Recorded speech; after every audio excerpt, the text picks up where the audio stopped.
nations from one woman. See? You know what I mean? So right there, they say with the Most High, nothing is impossible. That's why I said 2 nations are in thy womb, and 2 men or 2 shall be separated. That's right. Okay, so that was the first time on earth you have a so-called red baby coming out and a brown baby together. So the Most High things is impossible, man. And he was also talking about the characteristics. Go on. You know, different characteristics between the 2 people. Go on. And it says Romans 3:3. So what if some didn't believe? So we're not here to make you believe, man. We're here to read scriptures, right? Thus saith the Lord. Thus saith the Holy Bible. Right. Is that all that you wanted from here, Malak? Yeah.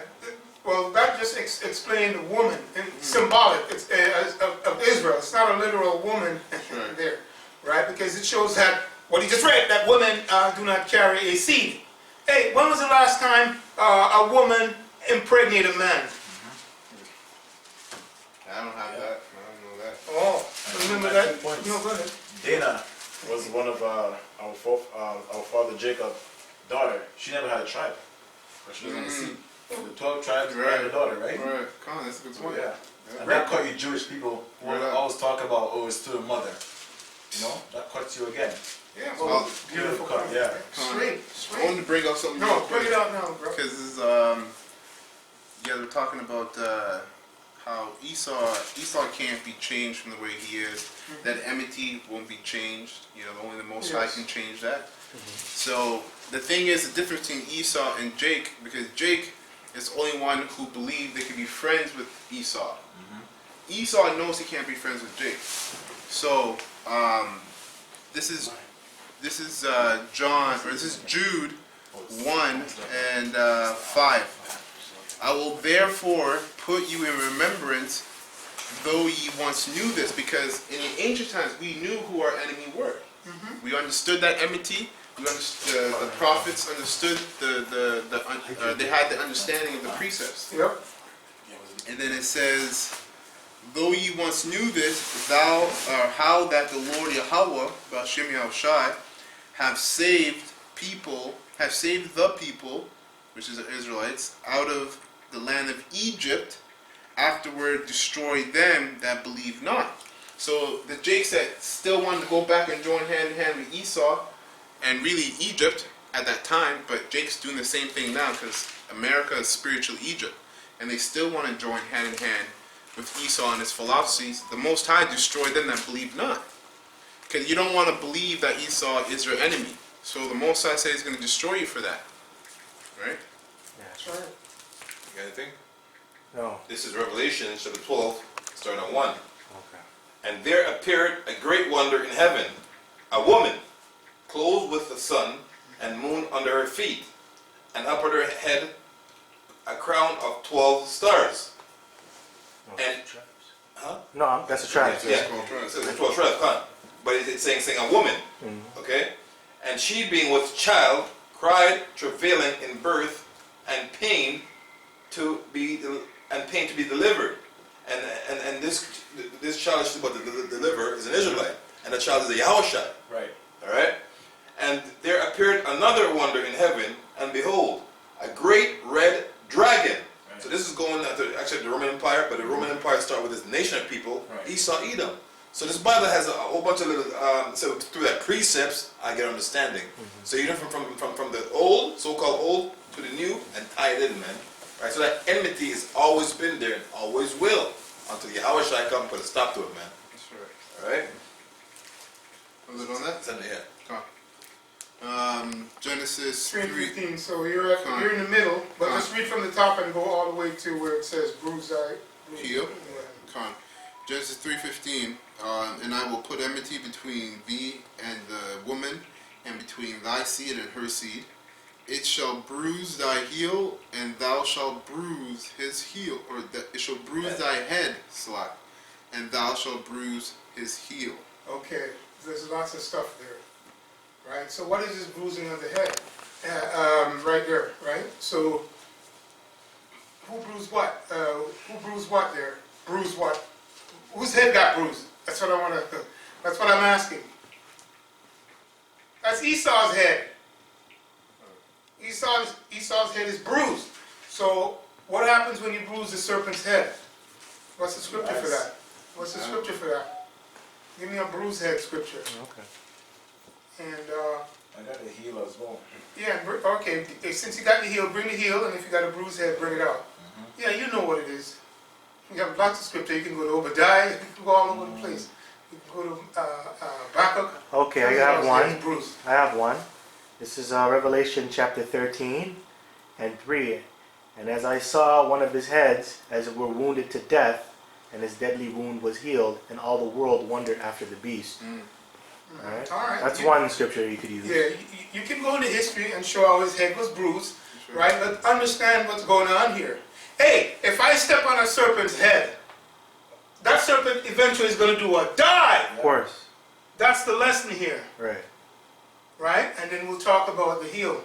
But when you got more scriptures, bring it out. You have many. There's many. We talk about them week in, week out. But it's just a different language. You got heel? Before I go Yeah, to- I'm trying to pull it up. Yeah.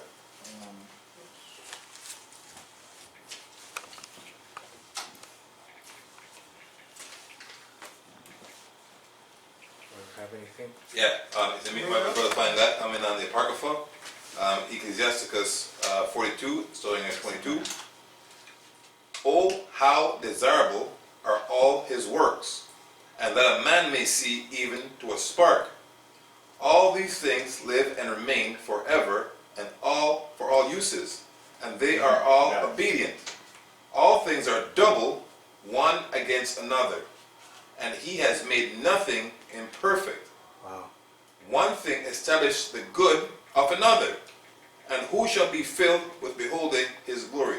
So basically, we're talking about the enmity between one and the other. So one's a protagonist, one's the antagonist. So the most I need one to show who's the antagonist, who's the protagonist. Okay, so everything is made double. Everything is balanced. The most is a just power, man. It's about balance. Okay, so that you can preach about this with Isaiah 47:7.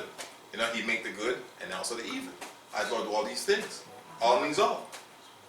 All right. Okay, you guys think? Yep. It's the second Ezra 6 and 8, and it says, and he said unto me, who from Abraham unto Isaac unto, and when Jacob and Esau was born, of him Jacob's hand held first the heel of Esau, for Esau is the end of the world, and Jacob was the beginning of it that followed. So it means it's gonna trip him up, man. Like if you're running and someone grab it, you're gonna trip up. Yeah. But it says in Genesis 3 and 15 that you're gonna bruise in the head, and I'm bruising him a deadly wound. Right? The first one, it wasn't time for a prophecy to be fulfilled, and it's come to an end. So the Roman Empire fell, right? And they were wounded, a deadly wound, but it wasn't dead completely. But this time, deadly wound. Yeah, it's gonna be eradicated forever, man. That's right. Pursuant to Obadiah. That's right. 1:18. Beautiful. That's the bruising of the serpent's head. So as we can clearly see how it plays out in every dispensation, and we're at the end right now, right? And it tells you ultimately, this is what we relish about when the serpent's about to fill his belly, right? That final blow will come to him, that finishing off of what that actual bruising is really to destroy the serpent, right? So there's more than mine? You got more with the heel? Is that it? Yeah, that was it. Okay, I got a quick precept. Yeah, bring it up for the This heel. is, Is that for the heel? This is for the head. Oh, for the head? Yeah. Okay. And for the heel. It hits both, Yeah, to okay, be honest. yeah. This is Ecclesiastes 12 and 14. It says, for Yahweh shall bring every work into judgment Wow. with every secret thing. So everything Esau has done on the left-hand side in wickedness, the Most High is going to bring that into judgment. You can't hide. That's why he has prophets making you naked. And this also goes on the right-hand side too, though. For every secret thing that we've done, Lord willing, we'll have the elect, beginning with the apostles on down, the Most High is going to bring that as well into judgment, in gloriness, right? That's why it says in Psalms 64, it says, hide ye from the secret counsel of the wicked, right? Con. King David said that. That's right. That's right. And then it says, whether it be good or whether it be evil. So that's the point, man. So the Most High is going to bring everything into judgment. This is Ecclesiastes chapter 3, starting at 1. To everything there is a season, and a time to every purpose under the heaven. A time to be born. So this is what we're talking about, Esau and Jacob, right? When they were born, they were struggling, right? A time to die, which is also what we're talking about, because we know we're praying the downfall of this society, man, this wicked man ruleship, and we want them to die, right? A time to plant, and a time to pluck up that which is planted. A time to kill, and a time to heal. And this is what we're waiting for, man. We're waiting to be healed, man. Right? This man has done a number on us, right? He's made us degenerates, right? There's just demolished our nation. Our women are destroyed. Our men are homosexual sodomites. You know what I mean? They're looking to him as a god. They're asking for Maxines, and you got this dumb off nigga talking about they're going to stimulus check, right? Making a song about it. Yeah, you brother saw that? No. Some Yeah, Jake, I seen that. Yeah, Yeah. some Jake in the States, man, singing about it. I got my stimulus check. I need my stimulus. That was part one. Begging I need for my it. stimulus check. Then he got it. He goes, I got my stimulus check. And then time was just squeezing money in, man, put in his pocket. And big man. And he's close like my age. Yeah. You know what I mean? Old man. so he's just being a buffoon of himself. Yeah. Right? It's a degenerate plant, man. And his son's the one videotaping him on camera. I think his pops look like that. It's crazy. Does it on that? Now finish it up. Okay. A time to break down and a time to build up. So that's what we're at. We're building our brothers up, man. That's right. As lively stones. Right? With Yahushua being the chief cornerstone. That's right. Alright? This is Matthew 19, and I'm going to start at 27, but the point's really 29 and 30. So it says, Then answered Peter and said unto him, Behold, we have forsaken all and followed thee. What shall we have therefore? And Yahushua said unto them, Verily I say unto you, that ye which have followed me in the regeneration, when the Son of Man shall sit in the throne of his glory, ye also shall sit upon 12 thrones, judging the 12 tribes of Israel. So going back to my other precept where it says the Most High is going to bring everything into judgment, whether it be for good or be for evil, that's the right-hand side right there, right? Because the apostles, what they gave up, that's really all the elect are going to get, blessings for that. Now, verse 29, everyone that has forsaken house, or brethren, or sister, or father, or mother, or wife, or children, or land for my name's sake, shall receive 100-fold, and shall inherit everlasting life.